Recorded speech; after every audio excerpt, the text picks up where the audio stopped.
Hai, Assalamualaikum dan selamat sejahtera adik-adik semua. Adik-adik bersama dengan Abang Is di dalam Planet Kidz Episod 1 bagi tahun 2022.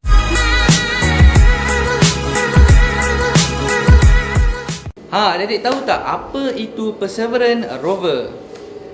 Perseverance Rover ataupun robot perayau dihantar ke planet Marikh bagi menjalankan misi Marikh 2020. Perseverance Rover ini dihantar ke planet Marikh menggunakan roket Atlas V541 di Cape Canaveral Air Force Station, Florida, Amerika Syarikat. Dan pada 18 Februari 2021, Perseverance Rover ini selamat mendarat di kawah jazirah planet Marikh. Perseverance Rover ataupun robot perayau ini dilengkapi dengan teknologi yang canggih yang dinaik taraf ataupun di-upgrade dari robot-robot perayau yang dihantar ke planet Marikh sebelum ini, seperti Opportunity, Curiosity dan lain-lain. Tujuan Perseverance Rover ini dibina dan dihantar ke planet Marikh adalah untuk yang pertama, untuk mengenal pasti permukaan geologi di planet Marikh. Yang kedua, untuk mengenal pasti kemungkinan kehidupan di dalam planet Marikh. Yang ketiga, untuk mengambil sampel batu dan gambar-gambar di dalam planet Marikh. Dan yang keempat, untuk menguji tahap oksigen di dalam atmosfera planet Marikh.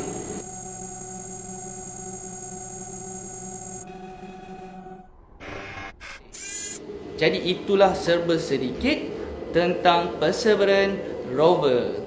Adik-adik, okey, adik-adik dah dengar tentang Perseverance Rover.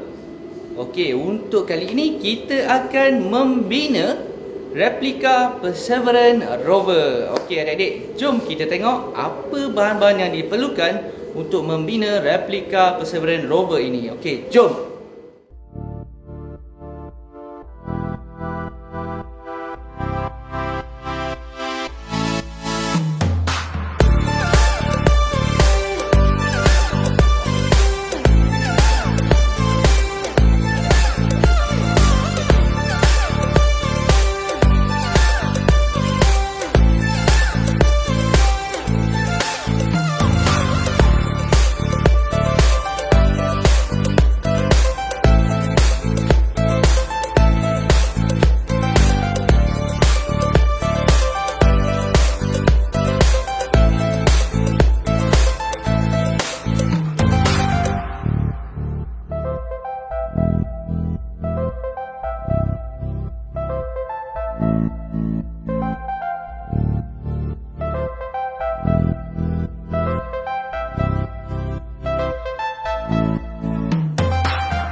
Inilah dia replika Perseverance Rover yang adik-adik buat dengan Abang Is sebentar saja tadi.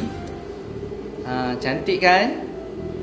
Semoga adik-adik semua seronok dengan apa yang dipelajari pada hari ini. Dan selamat mencuba adik-adik semua. Bye.